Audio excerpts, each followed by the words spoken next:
show takes place in a pub, and so the actors are drinking throughout the show. However, they are drinking non-alcoholic beer because we can't have them drinking alcoholic beer for their job. That wouldn't be good for their health or the health of the audience. So we partnered with Big Drop, and the guys drink Big Drop throughout their performance and throughout their contract, and then the audience can also sample it and they can buy it in the lobby as well. And the audience are invited onto stage to have a few beers in this bar as well. That's right. So when the doors to the theatre open, we also open the pub, as it were. So the audience are allowed to come up on stage, they can hang out, they can have a drink.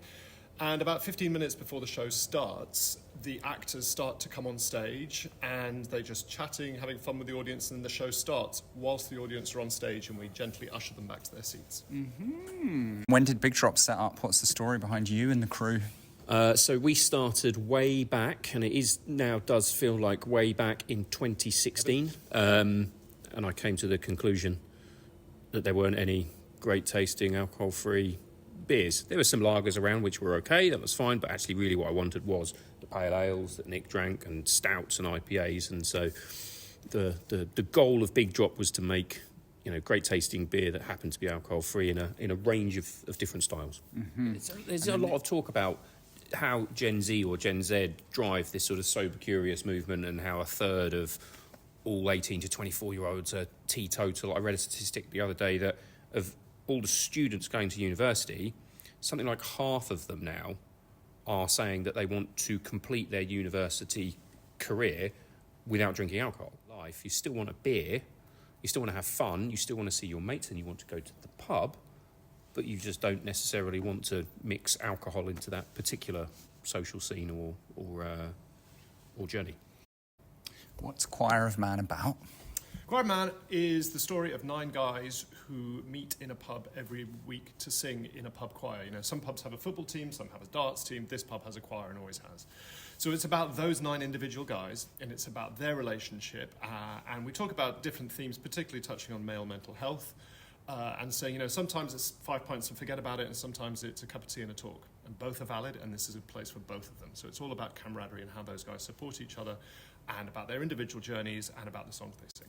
And the songs they sing, it's got a pretty epic soundtrack, this theatre show. It does. So we decided quite early on in the journey of the show that we wanted to choose songs that people recognise. That's quite an easy entry point into the show. But also songs that had a particular story.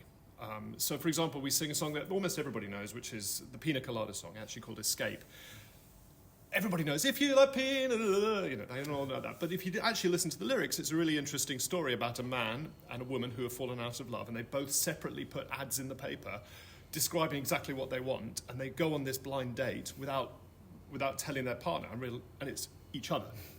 And so it's a really nice story. And so every song we had, we also sing Hello by Adele, which has got a really interesting story. It's about rejection. It's about, I tried to make it all better, but I can't make it all better. So we have all these different songs. They all have to tell a story, and then we relate them to the characters. And is there anything in it about alcohol? How we're maybe drowning our sorrows, or how we're maybe using alcohol for the pros and cons of it? Is that addressed at all in this show?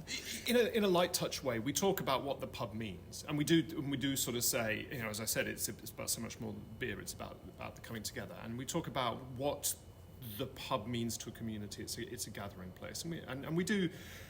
We also address a little bit about the dark side of alcohol. We sing, and we do that through the song Chandelier by Sia, I'm gonna swing from the chandelier. And it's all actually about the dark side of drinking. So we do address it, and we do look at it. How are beers like yours helping pubs to sort of, keep a fresh audiences? If youngsters at uni are now going out and being sober curious, but they still want to go to the pub, and now there's amazing beers there to drink, how are you helping the industry? I think Nick's absolutely right, and for me, it's the pub, has had to evolve over the last, say, 20 or 30 years to get to a point now where it is it's a community hub. Mm-hmm. I was in the pub last night with my 2 boys I wasn't doing their homework. They were doing their homework while their sister was at Brownies, and we were able to do that because that pub is a friendly, welcoming place. I don't walk in and the piano stops playing and everybody looks at me. And to do that, you have to be able to offer, I think, people good quality drinks other than those containing alcohol. So Big Drop, for me, is just part of a pub's portfolio of that offering, so that you can go in and enjoy that pint of alcohol-free beer without it feeling weird.